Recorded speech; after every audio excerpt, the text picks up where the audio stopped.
পুরা দুনিয়া একদিকে ফালাইয়া দিয়ে আল্লাহর সামনে দাঁড়ায়া, আল্লাহর সামনে দাঁড়ায় যখন সে বলতে থাকবে, ও আমার রব, আমি কোনো মূর্তির পূজা করি না, আমি কোনো পীরের পূজা করি না, আমি কোনো মানুষের পূজা করি না, আমি কোনো লিডারের পূজা করি না, আমি আপনি আল্লাহর ইবাদত করি, আপনি আল্লাহর কাছে সাহায্য চাই।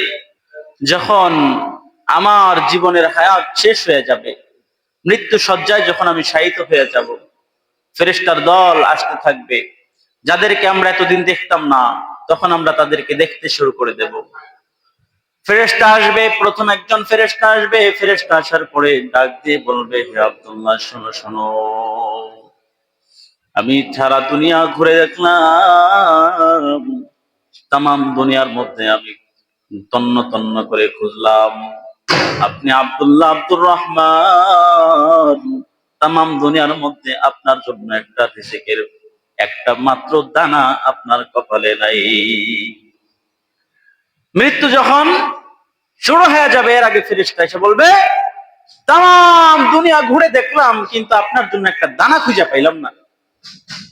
ফেরেশতা যখন বলবে, আপনার জন্য একটা খাবারের টুকরা খুঁজে পেলাম না, আপনার রিজিকে যা খাবার ছিল সব খাবার আপনি খেয়ে ফেলেছেন, আপনি আর খাবার খেতে পারবেন না। এমন সময় চলে আসবে যে সময়টাতে বলে এতক্ষণ পর্যন্ত খাবার খাইতে পারতো, বলে খাবার বন্ধ হয়ে গেছে, এবার নাক দিয়ে নল ঢোকায় খাবার দিতে হয়। এমন একটা সময় আসবে যে নাক দিয়ে নল ঢোকেও খাবার দেওয়া যাবে না, কারণ ফেরেশতা বলছে রিজিক শেষ হয়ে গিয়েছে। যে রিজিকের দায়িত্ব ছিল সে বলতেছে রিজিক শেষ হয়ে গেছে। কিছুক্ষণ পরে আরেকজন ফেরেশতা আসবে, সেই ফেরেশতা এসে ডাক দিয়ে বলবে, এই আল্লাহর বান্দা, আমি সারা দুনিয়া তন্ন তন্ন করে খুঁজলাম, আপনার রিজিকের মধ্যে এক ফোঁটা পানি আছে কিনা দেখার জন্য তামাম দুনিয়া ঘুরে ঘুরে দেখলাম, কিন্তু আপনার জীবনের জন্য এক ফোঁটা পানি খুঁজে পেলাম না। হঠাৎ করে আরেকজন ফেরেশতা চলে আসবে, ডাক দিয়ে বলবে, এই আল্লাহর বান্দা, তামাম দুনিয়ার মধ্যে তন্ন তন্ন করে খুঁজলাম, আপনি আপনার জীবনে কত জায়গায় ঘুরেছেন, আমি আল্লাহর পক্ষ থেকে ফেরেশতা যে আপনি কোথায় কোথায় যাবেন সেই বিষয়ে আমি তদারকি করি। ঘুরে ঘুরে দেখলাম যে আপনার সমস্ত সমস্ত আপনার পৃথিবীর মধ্যে যত ঘোরাঘুরির জায়গা আছে সমস্ত ঘোরাঘুরির জায়গাগুলো শেষ হয়ে গিয়েছে। আমি দেখলাম যে আপনার কোনো ঘোরার জায়গা বাকি নাই। আপনার পা কোন কোন জায়গায় পা ফেলবেন দুনিয়ার জমিনের মধ্যে সব জায়গাগুলো শেষ হয়ে গিয়েছে। আমি বুঝতে পারলাম আপনার দুনিয়াতে ঘোরার মতো আর কোনো জায়গা বাকি নেই, আপনি দুনিয়ার সব জায়গা ঘুরে ফেলেছেন, এখন আপনার পায়ের যে শক্তি আছে সেই শক্তি শেষ হয়ে যাবে। আরেকজন ফেরেশতা আসবে, ফেরেশতা এসে বলবে, এই আল্লাহর বান্দা, আমি তামাম দুনিয়ার মধ্যে ঘুরে ঘুরে দেখলাম, আপনি কথা বলবেন, আল্লাহ আপনাকে কথার একটা পাত্র দিয়েছিল, নির্দিষ্ট পরিমাণ কথা বলবেন। আপনি কথা বলতে বলতে গল্প করতে করতে আপনার জীবনের সবগুলা কথা শেষ করে ফেলেছেন, এখন আর আপনি কোনো কথা বলতে পারবেন না, আপনার জবান এখন বন্ধ হয়ে যাবে, যেমন পা চলা বন্ধ হয়ে গেছে, পা চলা বন্ধ হয়ে গেছে, জবান চলা বন্ধ হয়ে গেছে, রিজিক বন্ধ হয়ে গেছে, পানি বন্ধ হয়ে গেছে। শেষ পর্যায়ে ফেরেশতার দল আসবে আর বলবে, এই আল্লাহর বান্দা, আপনার দুনিয়ার জমিনের মধ্যে যতগুলো নিঃশ্বাস ছিল আপনার সমস্ত নিঃশ্বাস গুলো শেষ হয়ে গিয়েছে, আমি তন্ন তন্ন করে খুঁজেছি, আর মাত্র একটা নিঃশ্বাস বাকি আছে, এখন আপনার রূহ বের হয়ে যাবে, এরপরে আস্তে আস্তে বিশাল বড় একটা নিঃশ্বাস দিয়ে তার জীবনটা শেষ হয়ে যাবে। এই পাঁচজন ফেরেশতা যখন বিদায় নিয়ে চলে যাবে, পানির ফেরেশতা, খাবারের ফেরেশতা, কথার ফেরেশতা, পা চলার ফেরেশতা, শেষে মিশে আসবে নিঃশ্বাসের ফেরেশতা, সকলে যখন চলে যাবে, জীবনের শেষ নিঃশ্বাস ত্যাগ করবে, এক একটা নিঃশ্বাসের মাধ্যমে জীবনের হায়াতগুলো আমরা শেষ করে দিচ্ছি। তো এইভাবে শেষ হতে হতে এক পর্যায়ে আমাদের জীবন চলে যাবে। খুব ছোট জীবন, এটা খুব ছোট জীবন, এটা থাক না, এটা ছোট একটা জীবন আমাদের। এই ছোট জীবনে আমরা কত কিছু করি, বিশাল বড় বিল্ডিং বানাই, মনে করি বিল্ডিং বানাইছি, ইচ্ছা মতো ঘুমাবো, খাবো, হ্যাঁ, আর টেনশন কিসের। টেনশন কিসের? বিল্ডিং যেদিন কমপ্লিট হয় সেদিনই মানুষ মারা যায়, এমন এক ঘটনা আছে না নাই? এমন ভাবে বিল্ডিং বানাইছে দেখলে মনে হয় আজরাইল মনে হয় মরে গেছে গা, আজরাইল মনে হয় আসবে না। না না, তুমি ভুইলা যাইতে পারো আজরাইল রে, আজরাইল কিন্তু তোমারে ভুলে নাই। হাদিসের মধ্যে আসছে, আল বিদায়া নাহার সহকারে বিভিন্ন হাদিসের কিতাবের মধ্যে আসছে, দৈনিক 5 বার ফেরেশতা আজরাইল আপনাকে দেখার জন্য আসে যে আপনি কি করতেছেন। কেউ কেউ বলে কখন আসে, বলে নামাজের সময় আসে, যে বান্দায় নামাজ পড়ে নাকি পড়ে না।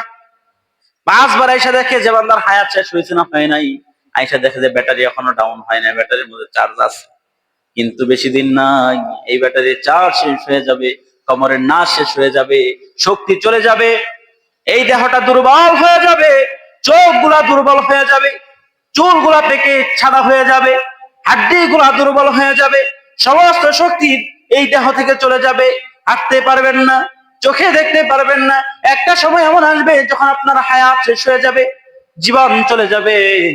এই জীবনে বাহাদুরি করার কিছু নাই, এই জীবনে আল্লাহকে স্মরণ করে আল্লাহ তাআলার ইবাদত করার মাধ্যমে আল্লাহকে সন্তুষ্ট করতে হবে, আল্লাহর নাফরমানি করা যাবে না। আমি যে আয়াতে কারিমা তেলাওয়াত করেছি, আল্লাহ বলছেন যে কাফেররা জাহান্নামে যাবে, জাহান্নামে যায়া তাদের লিডারদেরকে দেখবে। দুনিয়াতে যাদের অনুসরণ করেছিল, যাদের অনুসরণ করার কারণে তারা জাহান্নামে গিয়েছে, লিডারও জাহান্নামে, যে অনুসরণ করেছে সেও জাহান্নামে। ঢোকার পরে বলবে, কি বলবে? قالوا أين ما كنتم تدعون من دون الله قالوا أضلوا عنا وشهدوا على أنفسهم أنهم كانوا كافرين।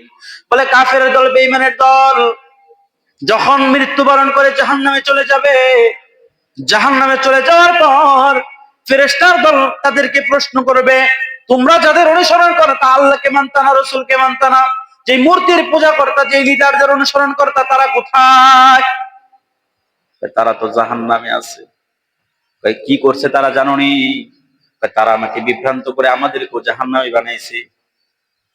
তারা নিজেরা নিজেদের কুফরির কথা স্বীকার করবে যে আমরা কুফরি করতাম, কুফরি করলে আল্লাহ জাহান্নামে যা।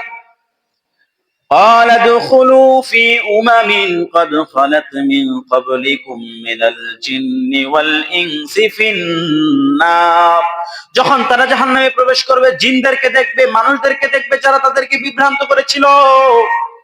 জিন শয়তান, মানুষ শয়তানদেরকে দেখবে তারা জাহান্নামের মধ্যে আছে, জাহান্নামের মধ্যে আছে। কুল্লামা দাখালাত উমামুন লাআনাত উখতাহা, যখন তারা জাহান্নামের মধ্যে প্রবেশ করবে, জাহান্নামের মধ্যে প্রবেশ করার পরে বলবে, আমরা তোমাদেরকে লানত করতেছি, আল্লাহ যেন তোমাদের আযাবকে আরো বাড়ায় দেয়, কারণ তোমাদের কারণে আমরা জাহান্নামে ঢুকেছি। হাত্তা ইযা ইদ্দারাকু ফিহা জামিআ, একে অপরকে দেখবে, সকলে একত্রিত হবে, আর একদল আরেক দলকে লানত করতে থাকবে। দোয়া করবে, রব্বে কারীম আল্লাহ, আমরা আপনার নাফরমানি করেছি, কিন্তু নাফরমানি করার কারণ হইলে এই সমস্ত শয়তান আমাদেরকে তো জাহান্নামে দিয়েছেন, কোনো টেনশন নাই, কিন্তু এই সমস্ত শয়তানদেরকেও জাহান্নামের কঠিন আযাব দেন। আল্লাহ কয়, তোর বলার দরকার নাই, আযাব তো দিছি আমি, তোর বলার দরকার নাই। ক্বালাত উখরা লিউলাহুমা, দ্বিতীয় দল যারা প্রবেশ করছে প্রথম দলের বিরুদ্ধে দোয়া করে আল্লাহর কাছে বলবে, রব্বানা, হে আমাদের রব, হাউলাই, এই সমস্ত মানুষ, আদাল্লানা, আমাদেরকে বিভ্রান্ত করছে, ফাআতিহিম আযাবান দিফাম মিনান নার, জাহান্নামের আযাবের দ্বিগুণ শাস্তি এদেরকে দেন। ক্বালা, আল্লাহ বলবে, লিকুল্লি দিফুন ওয়ালাকিন লা তা'লামুন, তোমরা তো জানো না যে এদেরকে আগে থেকে দ্বিগুণ দিয়ে রাখছি, তোমার বলার দরকার নাই। এই আয়াত থেকে বোঝা যায় যারা বিভ্রান্ত মানুষ জাহান্নামের পথে চলবে, দুনিয়াতে হয়তো তারা বাহাদুরি করে চলবে, কিন্তু মৃত্যুর পরে তাদের কোনো বাহাদুরি চলবে না। মৃত্যুর পরে জাহান্নামে যাবে, নিজের অপরাধ স্বীকার করবে নিজেই। আল্লাহ বলবে, যা যা, তোর অপরাধের কারণে তুই জাহান্নামে হয়ে যা। এত সুস্পষ্ট আয়াত থাকার পরেও যারা আল্লাহকে অস্বীকার করে, আল্লাহকে মানে না, রসুলকে মানে না, তারা কি করবে কিয়ামতের দিন? কি করবে? সূরা নামার শেষ আয়াতের মধ্যে আসছে, ওয়ায়াকুলুল কাফিরু ইয়া লাইতানি ইয়া লাইতানি কুনতু তুরাবা। কাফেররা কিয়ামতের কঠিন মুসিবতের দিন আল্লাহকে ডাক দিয়ে বলবে, আল্লাহ, আমরা যদি মাটি হয়ে যাইতাম, আমরা যদি জাহান্নামে না যাইতাম, কতই না ভালো হইতো। তাফসিরে তাবারি শরীফের মধ্যে মুফাসসির আল্লামা ইবনে জারির তাবারি রাহিমাহুল্লাহ তাফসীর করেছেন। তিনি বলেন, আল্লাহ যখন কিয়ামতের ময়দান কায়েম করবে, কিয়ামতের ময়দান কায়েম করার পরে সমস্ত মাখলুকগুলোকে তোলা হবে এবং কি দুইটা ছাগল, এক ছাগল আর এক ছাগলের গুতা মারছিল, এক ছাগলের শিং আছে আর এক ছাগলের শিং নাই। আল্লাহ এদেরকে তুইলা বলবে, কিয়ামতের দিন বলবে, দুনিয়ার জমিনের মধ্যে তুই ছাগল, এই ছাগলটারে একটা গুতা মারছিলি, কষ্ট দিছিলি, এই ছাগল তোর শিং আজকে আমি দিয়া দিলাম আর তার শিং আমি আজকে ভাঙা দিলাম, তুই তার একটা গোতা দে। এই যে বিচার করবে, বিচার করার পর আল্লাহ বলবে, ধ্বংস হয়ে যা। এই মাখলুক গুলা মাটি হয়ে যাবে। যখন জাহান্নামের আসামি বড় বড় লিডার কাফেররা এই অবস্থা দেখবে যে এদেরকে আল্লাহ ধ্বংস করে দিছে, এর আল্লাহর কাছে বলবে, আল্লাহ, আমরা তো মানুষ, আমাদের কোনো ধ্বংস নাই, আপনি বলছিলেন এমন একটা আযাব আছে যে আযাবের শুরু আছে শেষ নাই। তা আমরা যদি এই ছাগল গুলার মতো আবার ধ্বংস হয়ে যেতাম ভালোই হইতো, কারণ আমরা তো চিরস্থায়ী জাহান্নাম সহ্য করতে পারবো না। চুনাছে তখন তার বলবি, ইয়াকুলুল কাফিরু ওয়ায়াকুলুল কাফিরু ইয়া লাইতানি কুনতু তুরাবা, হায় আমি যদি মাটি হয়ে যাইতাম। তাফসিরে তাবারির মধ্যে আরো লিখেছেন, এই সমস্ত কাফের কারা জানেন?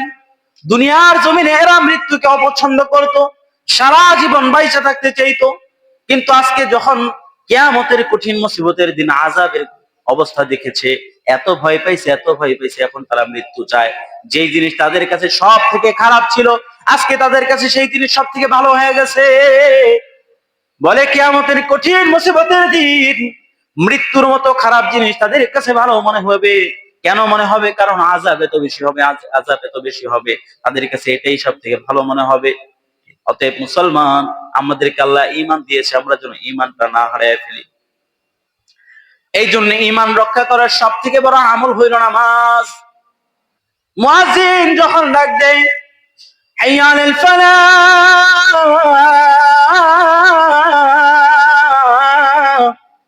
কল্যাণের দিকে আসো, কল্যাণের দিকে আসো। তো এই কল্যাণ কোন কল্যাণ? আশরাফ আলী থানভী রাহিমাহুল্লাহ এই কল্যাণের ব্যাখ্যা করেন, বলে দুনিয়ার মধ্যেও কল্যাণ, আখিরাতের মধ্যেও কল্যাণ।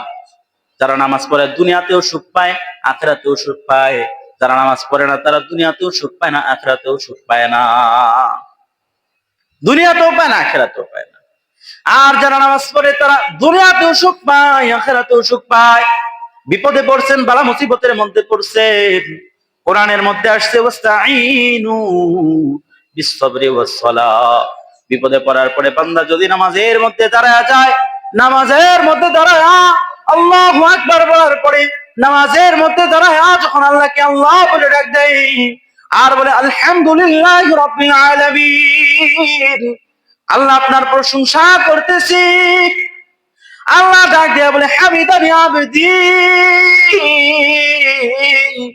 আমার বান্দা আমার প্রশংসা করছে। আল্লাহর বান্দা যখন ডাক দেয় আর রহমানির রহিম, আল্লাহ কয় বান্দা বের রহমান বইলা স্বীকার করে নিছে। বান্দা যখন বলে মালিক ইয়াউমিদ্দিন, আল্লাহ ডাক দিয়ে বলে, বান্দা রে, তুই আমারে মালিক ইয়াউমিদ্দিন বলছো, তুই যদি দুনিয়ার জমিনের মধ্যে ইবাদত করে যাও, তাহলে কিয়ামতের ময়দানে তোর কোনো মুসিবত নাই। বান্দা যখন বলে ইয়াকা না'বুদু ওয়া ইয়াকা নাস্তাইন, আল্লাহ আপনার কাছেই সাহায্য চাই, আপনার কাছে আল্লাহ আমি আপনার ইবাদত করি, আল্লাহ ডাক দেয়া বলে, বান্দা তুই আমার ইবাদত করো, তুই এটা স্বীকার করে নিছো, আমার কাছে সাহায্য চাও, বলো কি সাহায্য দরকার, বলো বলো। আল্লাহর বান্দা যখন বলে আল্লাহ সাহায্য দরকার, আল্লাহ বলে কি সাহায্য দরকার বলো। আল্লাহ যখন সাহায্যের কথা জিজ্ঞেস করে, তখন তার বান্দার তো টেনশন থাকে না। বান্দারা কোনো টেনশন নাই, দুনিয়ার জমিনেও টেনশন নাই, আখিরাতেও টেনশন নাই। লা খাউফুন আলাইহিম ওয়ালা হুম ইয়াহজানুন, তাদের কোনো টেনশন নাই, কোনো চিন্তা নাই, কোনো চিন্তা নাই, তারা জান্নাতে চলে যাবে। সুবহানাল্লাহ বলেন। দুনিয়ার জমিনেও জান্নাত দিয়ে দেবে, আখিরাতের জমিনেও জান্নাত দিয়ে দিবে। এমন এক জান্নাত যে জান্নাতের থেকে বড় কোনো জান্নাত নাই।